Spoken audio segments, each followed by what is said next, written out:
De quoi s'agit-il? Il s'agit tout d'abord d'un pays dans lequel, même si vous le vouliez, vous ne pourriez pas vous rendre. Le Kurdistan irakien. Si cependant, le fait de franchir clandestinement les frontières ne vous effraie pas, si vous avez une bonne connaissance des problèmes du Moyen-Orient, si vous possédez parmi vos amis des Kurdes, et si vous acceptez de risquer votre vie régulièrement au cours de votre voyage, alors vous rapporterez peut-être ces images. Ces images d'une guerre peu connue, mais réelle. Des milliers de morts civils dus au bombardement aérien, des milliers de soldats tués en combat, des milliers de blessés, des milliers de prisonniers, des villages en flammes.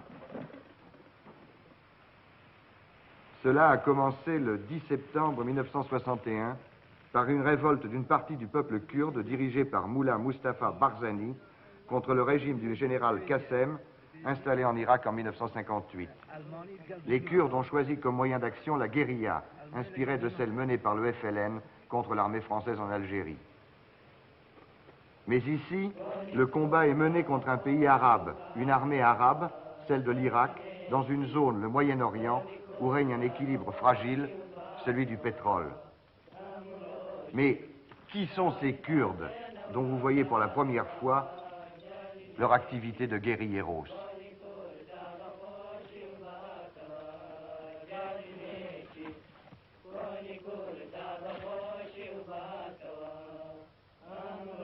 À New York, Jacques Salbert a rencontré l'émir Betir Khan, venu plaider le dossier du Kurdistan irakien auprès des Nations Unies.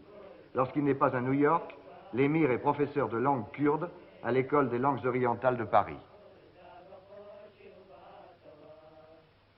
Le Kurdistan est-il une réalité géographique? Bien sûr, le Kurdistan est une entité géographique, ethnique, linguistique, historique. Le Kurdistan a-t-il déjà existé comme pays libre et indépendant? Le Kurdistan, jusqu'à 1947, était divisé en principautés. Et en partie, ces principautés étaient indépendants ou semi-indépendants. Quelle est la population totale du En Kurdistan, ils vivent à peu près 12 millions d'hommes, d'êtres humains. Et comment sont-ils organisés?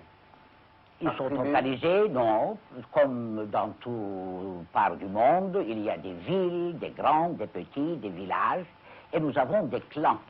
Quelle est la richesse du Kurdistan? Est-ce que c'est un pays riche qui peut susciter la convoitise de ses voisins, ou est-ce que c'est un pays pauvre? C'est un pays excessivement riche. Vous savez très bien que les pétroles d'Irak se trouvent dans le Kurdistan irakien. Nous avons par ailleurs, n'est-ce pas, des mines de fer très riches, du cuivre, du gaz naturel, et remarquez, sans soufre. Sans soufre. Alors très facile à exploiter. Et encore beaucoup d'autres ressources naturelles. Vous savez qu'on a souvent reproché aux Kurdes de s'appuyer, d'avoir des complicités avec les Soviets. Est-ce exact? Mais vous vous rappelez très bien que quand la révolte a commencé, c'est le 16 septembre 1961, le chef du gouvernement irakien a prétendu lui-même que cette révolte était l'œuvre des impérialistes, entre autres de l'Amérique, des États-Unis d'Amérique et de l'Angleterre. D'ailleurs, les luttes du peuple kurde pour son indépendance, pour sa liberté, datent de 1848. Alors là, vraiment, je crois qu'il n'y avait plus encore du marxisme dans ce monde. Vous parlez du Kurdistan irakien pour l'instant. Vous faites donc une différenciation entre le Kurdistan irakien et le Kurdistan turc, le Kurdistan syrien. Vous estimez actuellement que vous êtes spécialement brimé par le gouvernement d'Irak. Le fait est que, actuellement, c'est-à-dire depuis plus qu'un an, nous luttons en Irak pour notre autodétermination. Alors c'est bien entendu que nous concentrons tous nos efforts à la question kurde en Irak. Ces efforts sont payants pour les Kurdes. La preuve, la voici. Les territoires en grisé sont ceux qu'ils contrôlent presque totalement. Et il n'est pas besoin de voir clair pour lire que Mossoul, capitale du pétrole irakien, n'est pas très éloignée de leur zone d'action. Les Kurdes sont de semi-nomades. On parlait déjà d'eux 2000 ans avant Jésus-Christ, Darius et Alexandre le Grand eurent affaire à eux. Ils parlent une langue propre, où curieusement on retrouve des mots proches de ceux de la langue anglaise. Ce sont des guerriers, et probablement encore aujourd'hui les meilleurs guerriers du Moyen-Orient.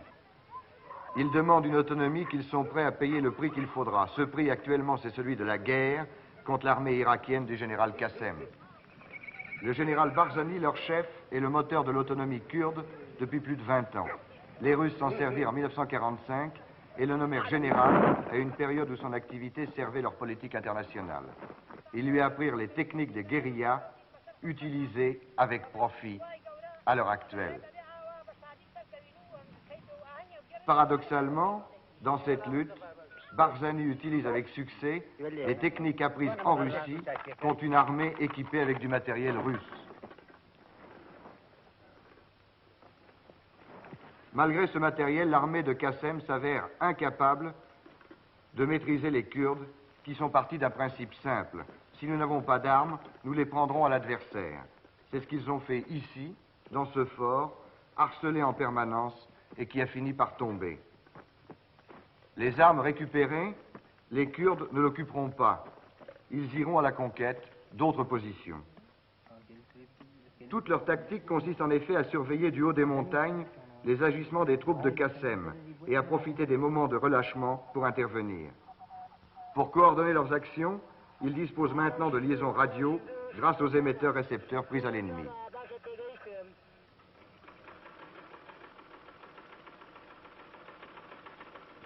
Dans les montagnes, ils sont chez eux et le manifestent bien, témoin cet officier supérieur se livrant à quelques travaux domestiques.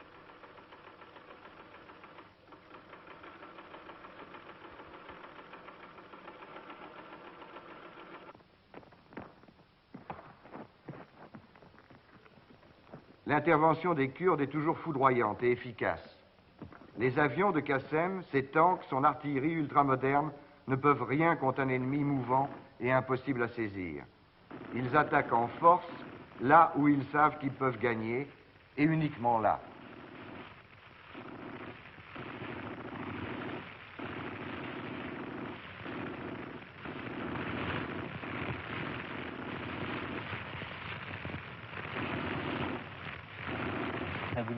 Et en fait, ils gagnent. Après avoir bavardé avec les officiers prisonniers, interrogé les sous-officiers et fait travailler pour la forme les soldats, les Kurdes tentent de convaincre une partie d'entre eux de se battre avec eux, puis relâchent les autres.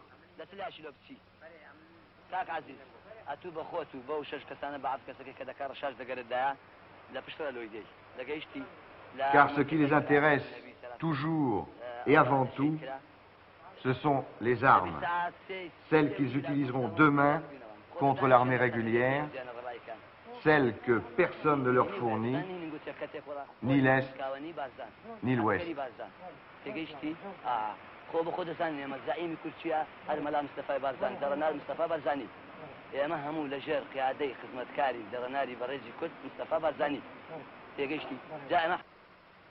Jusqu'à présent, Qassem n'a pu trouver de riposte à un ennemi qui se refuse à occuper le terrain conquis, mais qui le tient en main mieux que s'il le truffait de sentinelles et de chars d'assaut.